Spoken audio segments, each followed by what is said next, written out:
Hello दोस्तों, कैसे हो आप सभी। वेलकम टू अजय विद्या ज्ञान यूट्यूब चैनल। इस वीडियो में आप सभी के लिए वो क्वेश्चन लेकर आया हूं जो नवोदय विद्यालय क्लास 6 के पेपर में 18 जनवरी को जो परीक्षा होगी ना, उस परीक्षा में 100% ये क्वेश्चन पूछे जाएंगे।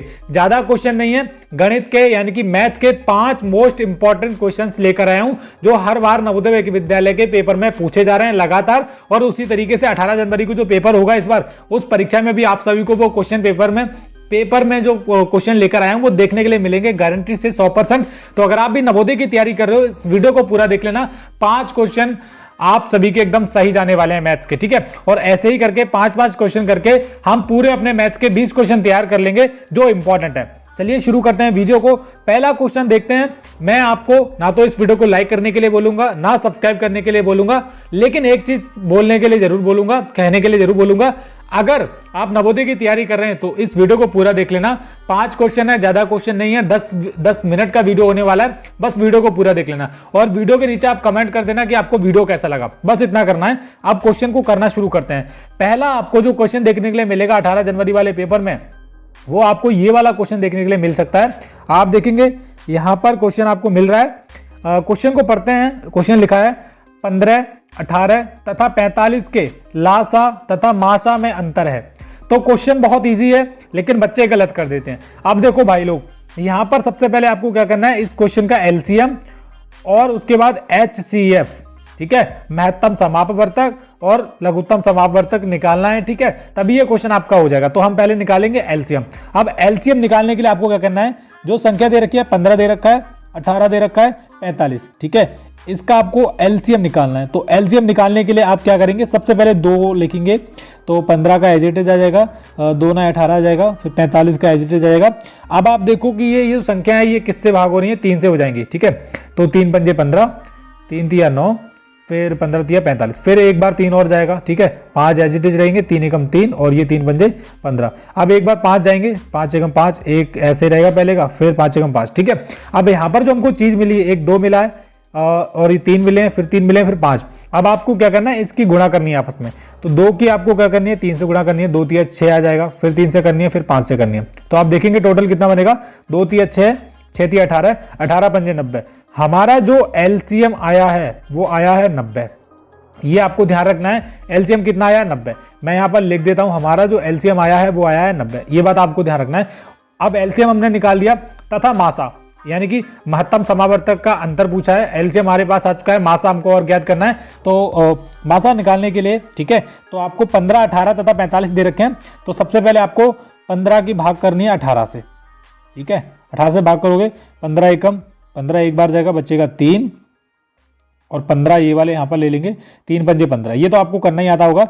तो यहाँ पर ये आया हमारा 3, ठीक है, 3 आया है। अब 15 की 18 से हमने भाग कर ली। अब जो संख्या हमको मिली है 3, इसकी आपको भाग करनी है किससे। अब आपको देखना है, ध्यान रखना है, एलसीएम 90 है हमारा, और जो 15 की 18 से जब भाग करी तो 3 आया हमारा। 3 जो रिमेनिंग बचा हुआ उसकी आपको लास्ट भाग करनी है 45 से, क्योंकि 45 अभी बाकी है तीसरी संख्या। तो 15 दिया 45, ये आपका पूरा का पूरा कितना जाएगा, 15 दिया 45 हो जाएगा। तो बच्चे का क्या, हमारा ये जो आया है, ये आया है मासा हमारा 3, ठीक है। ये जो संख्या होती है यही होती है मासा। तो 90 में से आपको 3 माइनस करना है, क्योंकि एलसीएम हमारा 90 है, मासा 3 आया है, वही अंतर पूछा है, तो भाई इजी है। 90 में से आप 3 तो घटा ही सकते हो। अब तो कितना आ जाएगा, 87 आपका राइट आंसर हो जाएगा, जो कि ऑप्शन नंबर सी में है। तो इसी तरीके से नवोदय की परीक्षा में आपको क्वेश्चन को करना है बारीकी से। मैंने थोड़ा सा आपको समझा रहा हूं अच्छे तरीके से, ताकि आपको समझ आ जाए एक बार में। अगला क्वेश्चन की तरफ बढ़ते हैं। तो अगला क्वेश्चन है हमारा ये वाला, चलिए इसको भी देख लेते हैं। कह रहे हैं, ये क्वेश्चन बहुत इंपॉर्टेंट है, सारे के सारे इंपॉर्टेंट क्वेश्चन है, लेकिन ये क्वेश्चन बहुत इंपॉर्टेंट है। देखो, कह रहे हैं उस वर्ग का क्षेत्रफल क्या होगा जिसका परिमाप 52 मीटर है। अब क्वेश्चन को थोड़ा समझते हैं। ऑप्शन ए होगा, बी होगा, सी होगा या फिर डी होगा। अब देखो यहां पर क्या कह रहा है, उस वर्ग का क्षेत्रफल क्या होगा जिसका परिमाप क्या है, 52 मीटर है। आपका जो आंसर है इस क्वेश्चन की डेफिनेशन में या फिर जो आप पढ़ेंगे आपको वहीं पे छुपा है। अब एक वर्ग जो होता है उसकी चारों भुजाएं क्या होती हैं, बराबर होती हैं, जिसका परिमाप 52 मीटर है। यानी कि आपको इसकी एक भुजा ज्ञात करनी है। तो 52 मीटर जो है, अगर आप एक भुजा इसकी ज्ञात करोगे तो इसको आपको 4 से भाग कर देना है, आपकी एक भुजा का माप आ जाएगा। देखो 4 एकम 4, 4 तिया 12। तो जो एक भुजा है हमारी वो कितने की है, 13 मीटर की है। अगर मैं एक वर्ग बनाऊं और यहाँ पर भी 13 मीटर करूं, यहाँ पर भी 13 मीटर करूं, ये मीटर में ध्यान रखना है, और यहाँ पर भी 13 मीटर और यहाँ पर 13 मीटर, जब आप इन चारों को जोड़ोगे तो टोटल हमारा 52 मीटर आएगा। ठीक है, लेकिन इससे हमको लेना देना नहीं, हमको एक भुजा से लेना देना है, उसकी एक प्रत्येक भुजा 13 मीटर की होगी, क्योंकि वर्ग की चारों भुजाएं समान होती हैं। समान का मतलब है बराबर होती हैं। ठीक है, अब हमारा आंसर आज का है, देखो क्षेत्रफल पूछा है, तो क्षेत्रफल क्या होता है, वर्ग वर्ग का क्षेत्रफल क्या होता है, देखो वर्ग का क्षेत्रफल होता है भुजा का स्क्वायर। क्या होता है, भुजा का स्क्वायर। ये आपका राइट आंसर हुआ है। तो भुजा हमारी ये कितने की थी, 13 की थी, तो 13 का हमको क्या करना है, स्क्वायर करना है। स्क्वायर का मतलब होता है 13 की 2 बार गुणा। ठीक है, 13 13 169, ये आपका राइट आंसर हो जाएगा। कहां पर है, वर्ग मीटर, यानी कि ऑप्शन नंबर सी में है, तो option number C correct answer हो जाएगा। इसी तरीके से आपको पेपर में करना है। चलो अगले क्वेश्चन की तरफ बढ़ते हैं। अगला क्वेश्चन हमारा थोड़ा सा सरलीकरण वाले चैप्टर में से आया है, यानी कि सिंप्लीफिकेशन वाले। क्या है, सरल करना है इसको। क्या करना है, सरल करना है। इजी है, बोर्ड मास के नियम से करना है, लेकिन अगर आप ऐसे करने लग जाओगे 2 दूनी 4 22 हो जाएगा, फिर 4 में से 4 गया 0, फिर 6, ऐसे नहीं, ऐसे गलत हो जाएगा। ठीक है, करना है कैसे है, बोर्ड मास के नियम से करना है। तो क्वेश्चन है हमारा 20 + 4 भाग 2 × 4 - 4 × 6 बराबर क्वेश्चन मार्क है, क्या आएगा। तो देखो बोर्ड मास का नियम मैं यहां पर लिख देता हूं, बोर्ड MAS। ठीक है, बोर्ड मास के नियम में सबसे पहले हमको क्या करना है, देखो ब्रैकेट वगैरह है तो इसमें है ही नहीं, ना तो और ब्रैकेट है ना वो वाली है, तो डिवीजन होगा पहले, यानी कि भाग होगी, तो हम भाग कर लेते हैं 2 दूनी 4।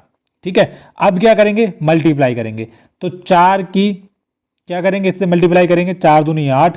ठीक है, अब देखो 2 की 4 से भाग की, जो 2 आ गया, बीच में क्या का निशान था, मल्टीप्लाई का था, मल्टीप्लाई भी होगी बोर्ड मास के नियम से, तो इसका 2 और 4 की गुणा कर ली, 2 चौके 8 आ गया, माइनस का निशान है बीच में, माइनस का लगा देंगे एज इट इज। समझ आ रहा है आपको।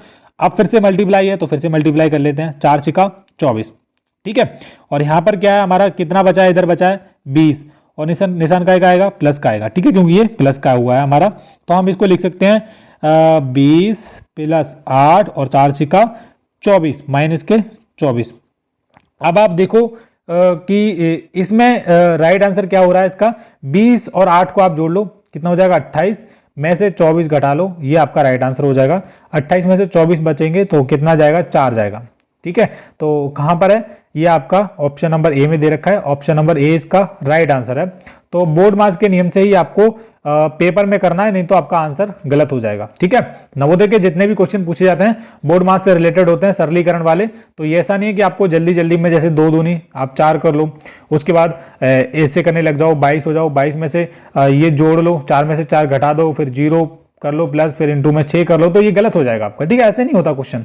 तो इसका राइट आंसर हो जाएगा 4। मैंने भी आपको बताया है, देखो करना कुछ नहीं है, 2 की 2 से भाग करनी है, भाग पहले होती है, फिर होगी मल्टीप्लाई इसमें, तो 4 की 2 से गुणा कर लो, 4 दूनी 8, और प्लस में 20 चलेंगे हमारे, ये बात आपको ध्यान रखनी है, माइनस 4 × 24, ये आपका राइट आंसर हो जाएगा। 28 में से 24 आप घटा लो, 4 आपका राइट आंसर हो जाएगा, ये ऑप्शन नंबर ए में है।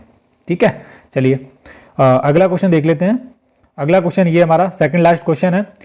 अब यहाँ पर ये क्वेश्चन समझना बहुत जरूरी है, क्योंकि बच्चे समझ लेंगे तो क्वेश्चन को अच्छे तरीके से कर लेंगे। यहाँ पर आप देखेंगे एक संख्या दे रखी है 67,523 को निकटतम सैकड़े में लिखो, यानी कि 67,523 को निकटतम सैकड़े में लिखें। अब सैकड़े का मतलब क्या है, देखो 67,523 जो है उसको आपको सैकड़े में लिखना है, निकटतम में। तो सैकड़े कहां तक होते हैं, इकाई, दहाई, सैकड़ा, यानी कि ये लास्ट के जो 3 डिजिट हैं वो आपको देखने हैं। अगर यहाँ पर दहाई की बात की जाती तो आपको 23 देखना था, सैकड़े की बात की गई है तो 523 को पूरा देखना है, निकटतम सैकड़े में देखना है।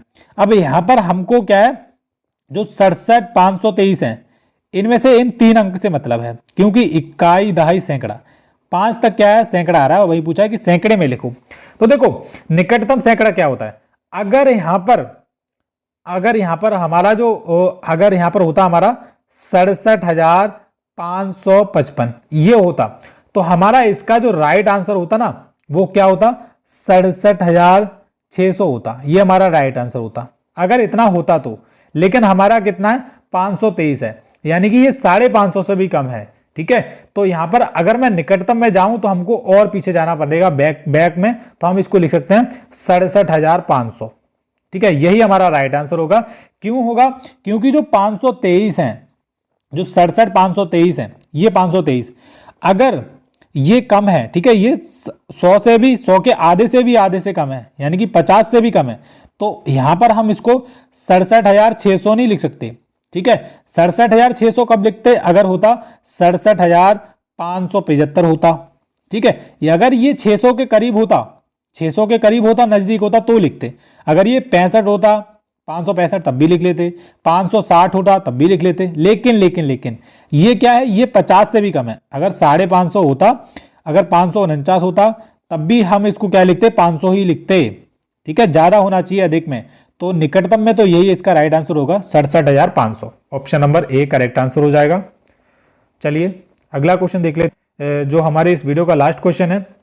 क्वेश्चन को देख के आपको लग रहा होगा कि क्वेश्चन काफी बड़ा है, लेकिन बहुत इजी क्वेश्चन है और आप आसानी से कर पाओगे जो तरीका मैं आपको बताऊंगा उसको देख के। चलिए क्वेश्चन को देखते हैं। कह रहे हैं राम किसी काम को 6 दिनों में तथा मोहन उसी काम को 8 दिनों में कर सकता है। राम और मोहन दो लड़के हैं यहाँ पर। राम 6 दिनों में कर रहा है, मोहन उसी काम को क्या है 8 दिनों में कर सकता है। राम पहले कर ले रहा है, मोहन बाद में कर रहा है 2 दिन, बस 2 दिन का गैप है।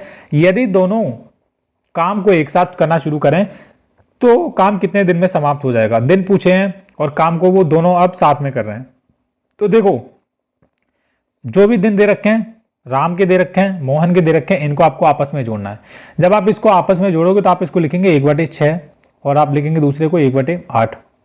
ठीक है, 1/6 एंड 1/8 इतना आप लिखेंगे। इसको जब आप सॉल्व करोगे तो 8 एकम 8, 6 एकम 6 और 8 6 48, 8 और 6 14/48 आप इसको लिखोगे। इसको सॉल्व करोगे 2 7 14, 2 2 4, 2 4 8, 7/24 आएगा। जब आप 7/24 को 7 की 24 से भाग करोगे तो आपका आंसर सही में आएगा। जैसे ये सही में दे रखा है ना, ये वैसे ही आएगा। तो हम 24 लिखते हैं और 7 की भाग करते हैं, तो 7 या 21 बचेगा 3, तो 3 सही 3/7 ये आपका राइट आंसर हो जाएगा। कहां पर है? 3 सही 3/7 ऑप्शन नंबर बी में है, तो option number B correct answer हो जाएगा। तो इसी तरीके के जो क्वेश्चन है वो नवोदय की परीक्षा में इस बार आने वाले हैं। 18 जनवरी को जो पेपर होने वाला है। उम्मीद है आप सभी बच्चों को मेरा ये वीडियो अच्छा लगा होगा।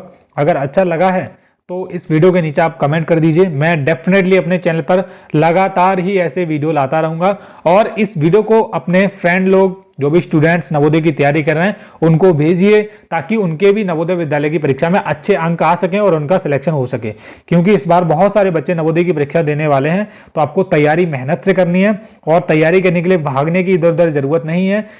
18 जनवरी को पेपर होने वाला है, दिसंबर का महीना ही बचा हुआ है। बस आप ये मान के चलो कि हमारे पास तो 20 ही दिन बचे हैं, तैयारी हमको करनी है। तो रेगुलर लगभग पढ़ते रहो, कंटिन्यू टाइम निकाल के जितना भी हो सकता है, चाहे मेरे इंपॉर्टेंट क्वेश्चंस हो या फिर किसी और जो भैया लोग यूट्यूब पे वीडियो बना रहे हैं उनके इंपॉर्टेंट क्वेश्चंस हो, जहां से भी जो भी मिल रहा है बस देखो और मजबूत तैयारी करो अपनी। सिंपल है, ऐसा नहीं है कि मेरे ही देखो, जिसका भी मिल रहा है, जहां से भी मिल रहा है सभी का देखो और उनको भी सपोर्ट करो, हमको भी सपोर्ट करो, सभी को सपोर्ट करो और अपनी तैयारी भी अच्छे तरीके से करते रहो। ये नहीं है कि पूरे दिन फोन पे बैठे रहना है और बस वीडियो देखते रहना है। घर पे भी प्रैक्टिस सेट लगाने हैं। पिछले सालों के पेपर आपको जरूर खोल के देखने हैं। प्रीवियस ईयर के क्वेश्चन पेपर बहुत मैटर करते हैं आपका सिलेक्शन पाने के लिए। यहां तक मैं आपको बताऊं, कम से कम पिछले 5 सालों का तो जो पेपर है वो उठा के देख लेना। और जिस दिन परीक्षा देने जाओगे 18 जनवरी को, 18 जनवरी से पहले आपको ज्यादा से ज्यादा प्रैक्टिस सेट लगाने हैं और पिछले सालों के पेपर जरूर देखने हैं। और ये देखना है कि आपके किस क्वेश्चन पेपर, किस चैप्टर में से और किस टॉपिक में से कितने क्वेश्चन पूछे जा रहे हैं। तो उसी के हिसाब से आपको पढ़ना है, तैयारी करनी है। इस वीडियो के नीचे कमेंट करना कि वीडियो कैसा लगा है। मिलते हैं एक और नई वीडियो में, तब तक के लिए बाय बाय, जय हिंद।